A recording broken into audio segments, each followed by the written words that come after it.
Cet animal, éminemment sympathique, n'est pas là pour faire joli, ou pas seulement. Nous l'avons placé ici pour remettre dans l'ambiance le jeune et brillant réalisateur des 400 coups, François Truffaut. François Truffaut, en effet, revient des États-Unis, et vous allez voir que France Roche a tenu à ne pas le dépayser trop vite.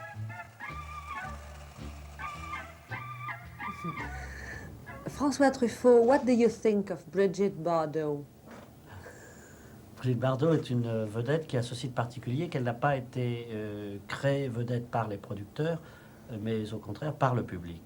Ce qui est extrêmement rare. D'habitude, c'est le producteur qui impose une vedette, et là, c'est le public qui a désiré faire de cette starlette une véritable vedette. Ceci dit, je regrette qu'elle n'ait pas tourné de meilleurs films. And what do you think of Charles de Gaulle? Alors là, Ce sont les questions que les journalistes américains vous ont le plus souvent posées pendant votre récent voyage en Amérique. oui. Est-ce qu'ils vous en ont posé d'autres? Naturellement, ils m'ont beaucoup parlé de la nouvelle vague, puisqu'ils sont très intéressés par ce phénomène qui arrive chez eux avec un certain nombre de mois de retard sur la France. Mais il y a par exemple une rue à New York maintenant où on ne projette que des films français. Dans la même rue, on peut voir Orphelinegro, Les Amants, Les Cousins et Les 400 coups. Et ça les intéresse journalistiquement ou cinématographiquement? Les deux, ils sont vraiment passionnés. Je veux dire qu'ils sont au courant même des films français encore inédits à Paris, par exemple. Enfin, ils montrent une très grande curiosité pour tout ce qui est français maintenant et surtout du jeune cinéma. Vous, un ex-journaliste, vous avez dû avoir envie à votre tour de leur poser des questions. Oui, naturellement, je leur ai parlé du cinéma américain auquel nous devons tellement et qu'ils ne connaissent pas très bien, selon moi, et surtout le jeune cinéma américain qu'ils ignorent pratiquement ou qu'ils méprisent. De quel cinéaste leur avez-vous parlé?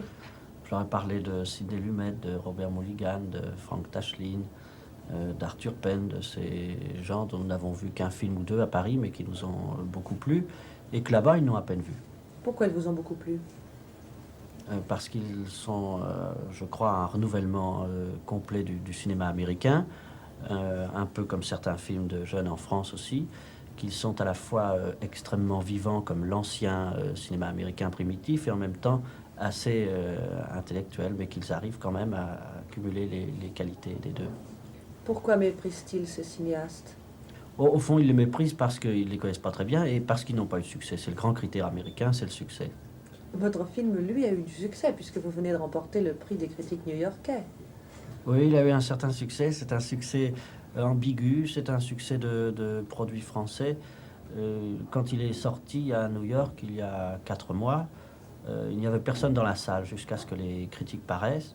Et comme elles ont été très, très élogieuses, la salle s'est remplie. Et puis, je crois que ça a commencé à se vider justement quand les critiques américains ont décidé de lui donner le prix du meilleur film étranger. Et alors immédiatement, les gens sont revenus. Les gens sont revenus. Et quand je suis arrivé à New York, je crois que ça a commencé à se vider de nouveau. Puis comme on a fait des interviews, on a un peu parlé dans les journaux, tout ça, et je crois que c'est reparti à nouveau, ce qui fait que le film se joue depuis 4 mois.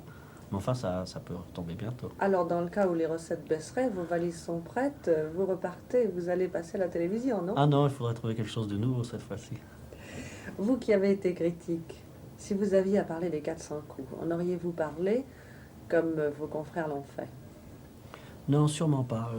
Je crois objectivement que je l'aimerais assez parce que les idées qui sont dedans me plaisent et pour cause, mais je n'en aurais pas parlé sur le même plan que l'ensemble de la critique. En tout cas, je n'aurais pas pu parler ni de chef-d'œuvre ni de maîtrise parce que je vois trop ce qu'il y a d'expérimental et même de balbutiant là-dedans. Est-ce que c'est gênant, quand on est devenu un auteur-metteur en scène, d'avoir été critique? Est-ce que le critique, quand vous commencez un plan, ne vous tape pas un petit peu sur l'épaule pour vous dire pas d'accord? Effectivement, je considère que c'est quand même assez gênant parce que j'ai vu près de 3000 films et je suis toujours amené à me dire mais telle chose a déjà été faite dans tel film, à quoi bon ceci, à quoi bon cela. Et d'autre part, je suis très sceptique sur les histoires aussi, sur les bonnes histoires. Alors aucun scénario ne résiste à l'analyse, je le tourne dans ma tête et finalement j'ai souvent envie d'abandonner le film au dernier moment. Mais alors comment arrivez-vous à faire un film? Parce que je crois que c'est l'avantage du cinéma, par exemple, sur le roman, c'est qu'on ne peut pas abandonner. La grande machinerie est partie, les contrats sont signés. J'aime beaucoup les acteurs, enfin certains, en tout cas ceux que je choisis.